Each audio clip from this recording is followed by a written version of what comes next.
Bonjour, cette vidéo est la deuxième partie de la correction de l'exercice numéro 11. Dans cet exercice, on cherche à calculer l'inverse des matrices en utilisant les déterminants. La matrice que nous avons maintenant, c'est la matrice B qui est égale à 2, moins 2, 3, 2, 1, 0, moins 1, 4, 0. Pour calculer l'inverse de cette matrice, on va utiliser cette égalité. Le fait que B-1, c'est égal transposé de la comatrice de B sur déterminant de B. La première chose qu'il faut faire, c'est calculer le déterminant de B. Et si le déterminant de B est différent de 0, alors la matrice est inversible et on peut calculer son inverse. Alors on commence par calculer le déterminant de B. Déterminant de B, c'est égal à déterminant de 2, moins 2, 3, 2, 1, 0, moins 1, 4, 0. Je remarque ici que j'ai 0, 0 et moins 3. Donc, cette ligne est nulle. Il a un seul coefficient qui est non nul, c'est 3. Donc, je développe suivant cette troisième ligne. Alors, je fais moins 1 à la puissance. Le coefficient non nul de cette ligne se trouve où? Il se trouve dans la troisième ligne. Donc, c'est moins à la puissance 3. Et la première colonne, 3 plus 1, fois le coefficient non nul, c'est égal à quoi? C'est égal à 3. Donc, je dois écrire ici, multiplié par 3, fois le déterminant qui me reste lorsque je barre la troisième ligne et la première colonne. Donc, il me reste 2, 1, moins 1 et 4.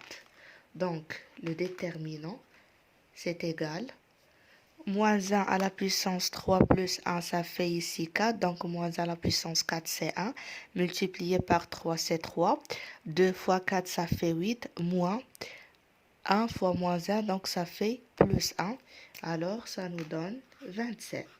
27 est différent de 0. Donc, la matrice B est inversible.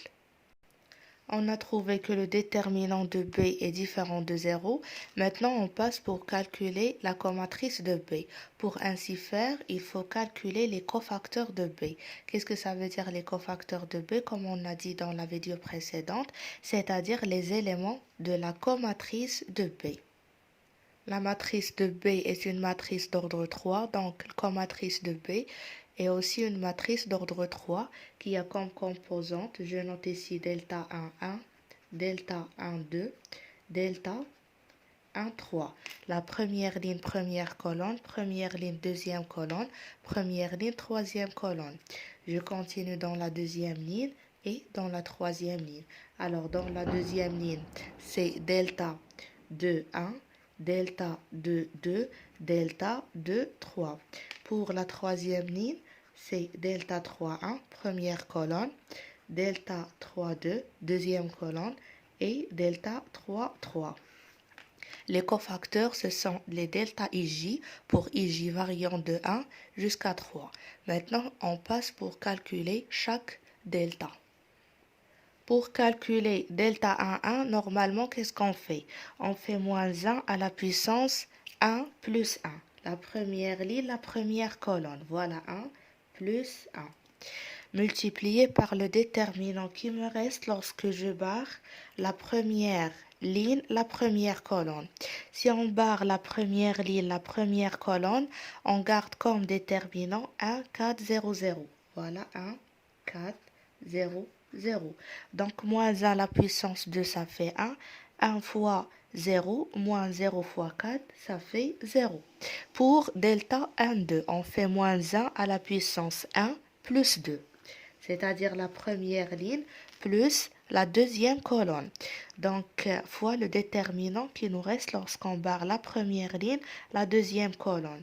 C'est la première ligne, la deuxième colonne, c'est moins 2, 3, 4, 0 qui est égal à 12. Pour delta 1, 4, 1, 3, on fait la même chose. C'est moins 1 à la puissance 1 plus 3. 1 plus 3, c'est égal à 4 paires. Donc ici, on obtient 1 fois le déterminant qui nous reste lorsqu'on barre la première ligne, la troisième colonne. Donc, il nous reste moins 2, 1, 3, 0. Le déterminant dans cette situation, c'est égal à moins 3. Et on fait la même chose pour calculer delta de 1, delta de 2, delta de 3 et la dernière ligne aussi. Pour delta de 1, on fait moins 1 à la puissance 2 plus 1 et on multiplie par le déterminant qui nous reste lorsqu'on barre deuxième ligne, la première colonne. Ça nous donne 0. Delta de 2, on fait moins 1 à la puissance 2 plus 2 et on calcule le déterminant en barrant deuxième ligne, deuxième colonne. Delta de 3, on fait moins 1 à la puissance 2 plus 3, on barre deuxième ligne, troisième colonne et on calcule le déterminant. Pour delta 3, 1, on fait moins 1 à la puissance 3 plus 1, multiplié par le déterminant qui nous reste lorsqu'on barre troisième ligne, première colonne. Et pour delta 3, 2, c'est la même chose, moins 1 à la puissance 3 plus 2, on barre troisième ligne, deuxième colonne. Pour delta 3, 3, on fait moins 1 à la puissance 3 plus 3 et on barre troisième ligne, troisième colonne et on calcule le déterminant. Donc comme ça, on obtient les valeurs de chaque composante de la comatrice de B. Donc, la comatrice de B est donnée par la matrice suivante. 0, 0, 9, 12, 3, moins 6, moins 3, 6, 6. On passe maintenant pour calculer transposé de la comatrice de B. Donc, transposé de la comatrice de B qui est égal tout simplement les lignes deviennent colonnes, c'est-à-dire la première ligne devient première colonne. Alors je mets 0, 12, moins 3.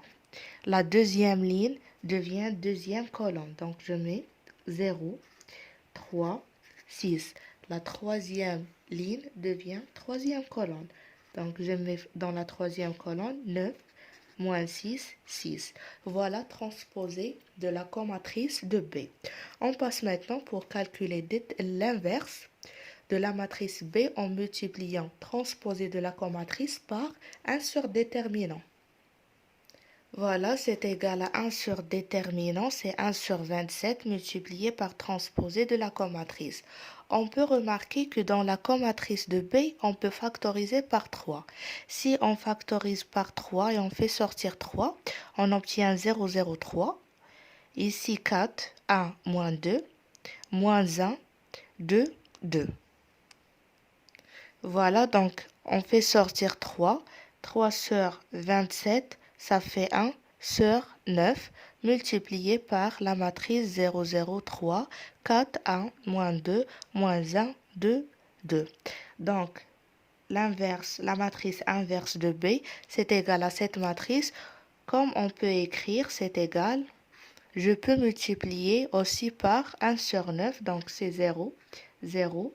Ici, ça devient 1 sur 3, 4 sur 9, 1 sur 9, moins 2 sur 9, moins 1 sur 9, 2 sur 9, 2 sur 9.